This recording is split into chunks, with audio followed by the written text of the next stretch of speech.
नमस्कार दर्शक हो, आपण आहात कायद्याचं बोला या यूट्यूब चॅनेलवरती आणि मी आपल्याशी संवाद साधतोय संतोष जाधव. अर्थात गेली 5 दिवस आपण कायद्याच्या बाबतीमध्ये विशेषतः फौजदारी कायद्यातील भारतीय दंडसंहिता 1860 मधील महत्त्वपूर्ण घटकांची चर्चा करतो आहोत. मित्रहो, भारतीय न्यायसंहिता 2023 जरी अंमलात येणार असली तरी बराचसाच भाग हा भारतीय दंडसंहिता 1860 मधीलच भाग पुढच्या नवीन कायद्यांमध्ये आलेला आहे. फक्त बरीचशीच कलमं वगळली गेलेली आहेत. काल परिस्थितीनुसार ती कलमं नव्या स्वरूपामध्ये आलेली आहेत. त्याचं गांभीर्य, त्याच्या तीव्रता याच्या बाबतीमध्ये थोडीशी मोकळीक दिलखुलास चर्चा त्याच्यामध्ये केली गेलेली आहे. आणि एकंदरीत काय तर मूळ भारतीय दंडसंहिता 1860चा हा कायदा मात्र आपल्याला अगदीच दुर्लक्षित करता येणार नाही. म्हणून 2023ची भारतीय न्यायसंहिता अंमलात येण्यापूर्वी आपण भारतीय दंडसंहितेचा अभ्यास करणं गरजेचं ठरेल. म्हणून मी कालपासून फक्त भारतीय दंडसंहिता असाच उल्लेख करतोय आणि आपण पुढचे काही दिवस आपण असाच उल्लेख करणार आहोत. मित्रांनो, भारतीय दंडसंहिता ही गुन्हेगारी विश्वावर नियंत्रण ठेवणारी एक अशी जबाबदार अशी कायदेशीर न्याय अशी संहिता आहे. आणि इंग्लिश लॉ म्हणजे ब्रिटिश कालखंड असेल, त्याच्यानंतर स्वातंत्र्योत्तर कालखंड असेल, या काळामध्ये सुद्धा आता याच्यामध्ये ब्रिटिश काळामध्ये ही भारतीय दंडसंहिता तयार झाली किंवा अंमलात आली म्हणून त्याचं काही प्रतिबिंब आपल्यावर पडतं असं मुळीच नाही. कारण भारतीय दंडसंहिता ही भारतातल्या सामाजिक, भौगोलिक, आर्थिक किंवा अनेक प्रकारचे जे वैविध्य आहे या वैविध्यतेतून एकता असणाऱ्या राष्ट्रातील कायदा आणि सुव्यवस्था चांगली राहावी यासाठी पूरक पोषक असणारी एक कायदेशीर संहिता, विशेषतः फौजदारी कायद्यांसाठी, फौजदारी गुन्ह्यांसाठी ही न्यायसंहिता बनवली गेली होती. त्यामुळे आपण भारतीय दंडसंहितेकडं एक भारतीय म्हणूनच आपण त्याकडे बघितलं पाहिजे. त्याच्यामध्ये कुठल्याही प्रकारे इंग्रजी शासनाचा, इंग्रजी राजवटीचा काही फार मोठा प्रभाव होता किंवा आहे असं अजिबात नाही. त्या कालच्या परिस्थितीनुसार काही कायदे बनवले गेले, काही तरतुदी केल्या गेल्या. हे जरी खरं असलं तरी त्या फक्त भारतासाठीच बनवल्या गेल्या होत्या, भारतातल्या न्यायव्यवस्थेसाठी बनवल्या गेल्या होत्या. हे सुद्धा इथं आपल्याला लक्षात घेतलं पाहिजे. जाऊ द्यात, मी आपला अधिक वेळ घेणार नाही. मित्रांनो, आपण भारतीय दंडसंहितेमध्ये एकूण 23 प्रकरणं आहेत. 23 प्रकरणामधली आपण काल 4 प्रकरणं पाहिलेली आहेत. 4थ्या प्रकरणामध्ये आपण मित्रांनो भारतीय दंडसंहितामध्ये गुन्हा जरी घडला असला तरी त्या गुन्ह्यातून स्वतःचा बचाव, शिक्षेपासून बचाव कशा प्रकारे होऊ शकतो, त्यासाठी कोणती कारणं आपल्याला मजबूत आधार बचावासाठी बनवू शकतात याबाबत आपण कालच्या व्हिडिओमध्ये माहिती बघितलेली आहे. मित्रांनो, आजच्या व्हिडिओमध्ये आपण प्रकरण 5वं, अर्थात या प्रकरणामध्ये भारतीय दंडसंहितेमध्ये आपल्याला कल्पना सुद्धा येणार नाही की अशा प्रकारच्या कृतींचा गुन्हा म्हणून उल्लेख केलेला आहे. आपण सहजपणे विसरून जातो, सहजपणे बोलून जातो किंवा सहजपणे काही कृती घडून जातात, पण ती कृती गुन्हा असू शकते याची आपल्याला कल्पना सुद्धा नसते. आता आज असाच एक महत्त्वपूर्ण भाग 4था भाग 5व्या भागामध्ये आपण आज अपप्रेरणा या शब्दाविषयी माहिती करून घेणार आहोत. भारतीय दंडसंहितेमध्ये कलम 107 ते 109च्या दरम्यान आपल्याला ह्या बाबतीतल्या तरतुदी बघायला मिळतात. अपप्रेरणा म्हणजे काय? अपप्रेरणा या शब्दाचा प्रेरणा म्हणजे काय आपल्याला माहिती आहे. अपप्रेरणा म्हणजे काय? प्रोत्साहन. एखाद्या चांगल्या कृतीला आपण प्रोत्साहन देतो, सहाय्य करतो, ती कृती होण्यासाठी मदत करतो, नाही का? एखाद्या मुलाने 10वी मध्ये 12वी मध्ये चांगल्या प्रकारचे मार्क्स पाडले तर आपण त्याला शाबासकी देतो, शाबास शाबास तू अशाच प्रकारचं काम कर असं म्हणतो. किंवा त्याला कधी कधी आई वडील असंही म्हणतात की तुझं काही उपयोग नाही, तुझं काही काम नाही, तुझं कामच नाही ते, असं मित्रही म्हणतात. का तर त्यातून त्याला ईर्ष्या निर्माण व्हावी, चिकित्सक वृत्ती वाढावी आणि मला सुद्धा काही दुसऱ्यांसारखं काही चांगलं यश मिळवता येतं का. म्हणजे जरी निगेटिव्ह, नकारात्मक शब्दप्रयोग असला तरी सुद्धा त्याचा हेतू काय होता? सकारात्मक होता की याने सुद्धा अभ्यासामध्ये प्रगती करावी. म्हणजे इथं नकारात्मक शब्दोच्चार असले तरी ती प्रेरणाच होती, विचार हेतू सकारात्मक होता. तसं इकडं एखादी कृती घडण्यासाठी आपण प्रोत्साहन देतो, पण एखादी अकृती, एखादा अपराध, एखादं बेकायदेशीर कृत्य घडण्यासाठी जेव्हा आपण चालना देतो, मदत करतो, सहाय्य करतो किंवा ती कृती घडण्यासाठी कारण बनतो, तेव्हा ती प्रोत्साहन म्हणता येत नाही. मित्रांनो, त्याला कायदेशीर भाषेमध्ये चिथावणी असा शब्दप्रयोग आलेला आहे. प्रोत्साहन प्रेरणा आणि त्याच्या विरुद्ध अपप्रेरणा किंवा चिथावणी, त्याला इंग्लिशमध्ये अबेटमेंट असं म्हटलं जातं. मित्रांनो, कायद्यामध्ये मराठी शब्दांचा वापर कशा पद्धतीनं केले गेलेला आहे आपण थोडंसं समजून घेतलं पाहिजे. चिथावणी, चिथावणी दिली म्हणतो ना आपण, भडकावलं, त्यानेच मला प्रेरित केलं ही कृती करण्यासाठी. एखादा अपराध आपल्या हातून घडतो, पण घडलेला अपराध हा आपण स्वतःच्या बुद्धीने केला होता का? एखाद्या वेळेला केलेला असतो, पण एखाद्या वेळेला एखादा अपराध घडतो, ती व्यक्ती इतराच्या कुणाच्या तरी सांगण्यावरून त्याने तो अपराध केलेला असतो.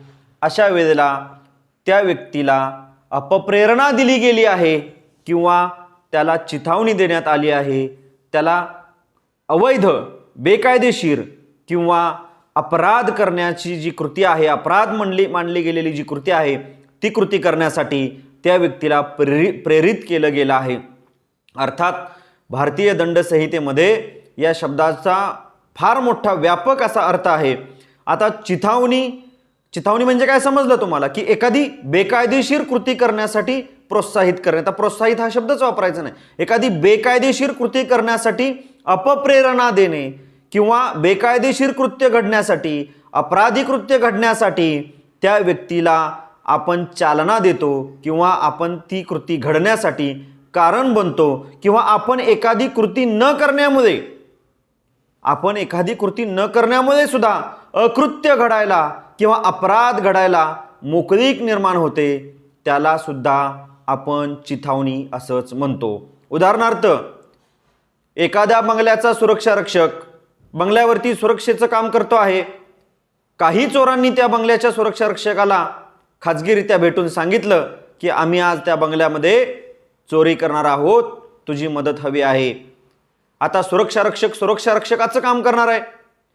त्यानं खरं तर जे काही गेट असतील, दरवाजे असतील, काय जी खबरदारी घ्यायची होती ती संध्याकाळी दररोजच्या नित्याची खबरदारी घ्यायला पाहिजे होती. परंतु त्या सुरक्षा रक्षकाने काय केलं? ज्या दिवशी चोरी होणार होती ठरलेल्या नियोजनामध्ये, त्या दिवशी त्यानं काही गेटची कुलपं घातली नाहीत, काही दारं व्यवस्थितरित्या बंद केली नाहीत. आणि मग झालं काय की त्याच दिवशी नेमकी चोरांनी चोरी सहजपणानं केली. सुरक्षा रक्षकाला वाटलं माझा यात काहीच संबंध नाही, परंतु पूर्ण तपासामध्ये लक्षात आलं की सुरक्षा रक्षकाने चोरी करण्यास, चोरी घडण्यास, चोरी होण्यास सहाय्य केले आहे, अपप्रेरणा दिलेली आहे, चालना दिलेली आहे, म्हणून तो या गुन्ह्यामध्ये दोषी आहे. आता चिथावणी देणारा ॲबेटर असतो. आता इथं हा सुरक्षा रक्षक ॲबेटर म्हटला जाईल, चिथावणी खोर त्याला म्हटलं जातं, की त्यानेच अपप्रेरित केलं. कदाचित तो त्या चोरांना मिळाला नसता तर त्या बंगल्यामध्ये चोरी झाली असती का? झाली नसती. म्हणजे इथं एक गोष्ट लक्षात घ्या की मी तिथे नव्हतोच, तो मी नव्हेच, अशा भूमिकेतून एखादी कृती करून अपकृत्याला किंवा एखाद्या बेकायदेशीर कृत्याला आपला हातभार लागणार असेल तर आपण भारतीय दंड संहितेच्या कलम 107 नुसार, 108 नुसार, 109 नुसार आपण त्या कृत्याला जेवढा कृती करणारा जबाबदार असतो तेवढेच आपण चिथावणी देणारे, मदत करणारे सुद्धा जबाबदार असतो. म्हणून समाजामध्ये वावरत असताना एखाद्या बेकायदेशीर कृत्याला आपला हातभार लागणार नाही याची दक्षता आपल्याला घ्यावी लागते. मंडळी, या 107 ते 109 या 3-4 कलमामध्येच चिथावणीची व्याख्या असली तरी एक केस लॉ सुद्धा इथं तुम्हाला मला सांगावं लागेल. भारतीय दंड संहितेमध्ये चिथावणी कधी होते, कधी घडते, कधी मांडली जाते. मी आत्ता जसं सुरक्षा रक्षकाचं काम सांगितलं तसं एक खटला असा घडलेला होता की पांडुरंग रामजी विरुद्ध महाराष्ट्र राज्य असा एक खटला झाला. या खटल्यामध्ये चिथावणीखोरानं काय केलेलं होतं की स्वतः त्या प्रकरणामध्ये तो नव्हता, परंतु ते प्रकरण घडल्यामध्ये ते प्रकरणही घडलेलं नव्हतं, परंतु ते प्रकरण घडेल अशी व्यवस्था करण्यामध्ये पांडुरंग रामजी तल्लीन झालेला होता, मग्न झालेला होता, त्यानं ती कृती केलेली होती. आता मी परत एकदा ही केस सांगतोय की महाराष्ट्र राज्य विरुद्ध पांडुरंग रामजी या खटल्यामध्ये काय झालं होतं? प्रत्यक्ष चिथावणी दिली होती का? दिली होती. पण चिथावणी देऊन सुद्धा गुन्हा घडला होता का? नव्हता घडला. पण चिथावणी तर दिलीच ना, म्हणजे गुन्हा घडण्याला अपप्रेरणा दिली, चालना दिली, गुन्हा व्हावा अशी त्याची इच्छा झाली होती, गुन्हा घडावा अशी त्याची अपेक्षा होती. याचा अर्थ की जरी गुन्हा नसला घडला, आपण काय म्हणतो की मी म्हटलो होतो पण तसं नाही झालं, म्हटलं असंच का, म्हणायचं पण नव्हतं, गुन्हा घडेल अशा पद्धतीनं काही कृती करणं ही गुन्हा घडल्यासारखेच मानले जाते भारतीय दंड संहितेमध्ये आणि त्यानुसार शिक्षा सुद्धा दिल्या जातात.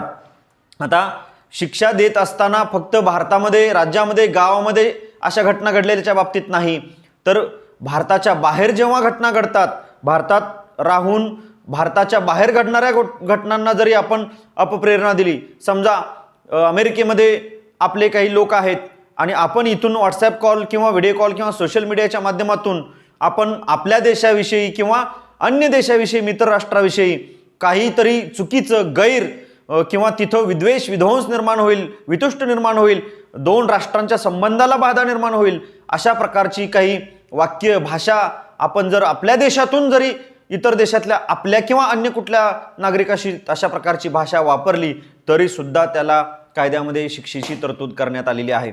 मित्रांनो, चिथावणी आणि चिथावणीखोर, चिथावणी दिल्यानंतर गुन्हा घडतो आणि मगच शिक्षा होते असं नाही, तर चिथावणी दिल्यानंतर घटना किंवा अपराध जरी घडला नाही तरी सुद्धा अपराध घडल्यानंतर जी शिक्षा होणार होती ती शिक्षा केवळ चिथावणी देण्यासाठी सुद्धा दिली जाते. म्हणजे चिथावणी ही गोष्ट इतकी साधी सोपी वाटते, शब्द जितका मलूल वाटतो तो तितका सोपा शब्द नाही. कायद्याने या शब्दाला व्यापक अर्थ दिलेला आहे. मी मगाशी सांगितलं की एखादी व्यक्ती एखादं अपकृत्य करायला चाललेली आहे, म्हणजे एखादा म्हणतो काय की त्याला मी हिसका दाखवणारच आहे. आता माझा मित्र त्यानं शांत राहायला पाहिजे ना, तर त्यांनी जर मला म्हटलं तो तुझ्या बाबतीत जरा असा आहे, त्याला एकदा बघच रे, आणि मग काय हा सुद्धा लगेच, म्हणजे मी सुद्धा जाणार तिथे आणि काहीतरी एखादी अशी घटना घडणार माझ्या हातून की जिथं त्या व्यक्तीला गंभीर दुखापत, इजा होईल किंवा आणि त्याचा मृत्यू होईल किंवा त्याच्या मृत्यूला कारण होईल, अशा प्रकारच्या काही गोष्टी माझ्या हातून होऊ शकतात. ह्याला मला प्रेरित कुणी केलं, मी म्हणून शांत बसलो होतो, पण मला प्रोत्साहन, मला अपप्रेरणा कोणी दिली, माझ्या मित्रानं दिली. तर मी जेवढा जबाबदार असेल त्या गुन्ह्याच्या बाबतीमध्ये तेवढंच मला चिथावणी देणारा सुद्धा जबाबदार असतो. कधी कधी चिथावणी देणारा माणूस हा हजर नसतो, स्वतः त्या कृतीमध्ये हजर नसतो, तो बाहेरून सांगतो त्याला की तुला अमक्या अमक्याने असं म्हटलं आहे, तो समोर नसतो, तो बाहेरून मेसेज देतो, खुणावतो किंवा अशा प्रकारची कृती करतो की ज्यातून मला समजेल की मला काहीतरी ह्यातून चुकीचं किंवा मला काहीतरी केलं पाहिजे, म्हणजे माझ्या आतून अपकृत्य होईल, अपराध होईल, अशा प्रकारची हालचाल जरी केली, अशा प्रकारची कृती केली, अशा प्रकारचा नुसता इशारा जरी केला तरी सुद्धा ती चिथावणीच मानली जाते.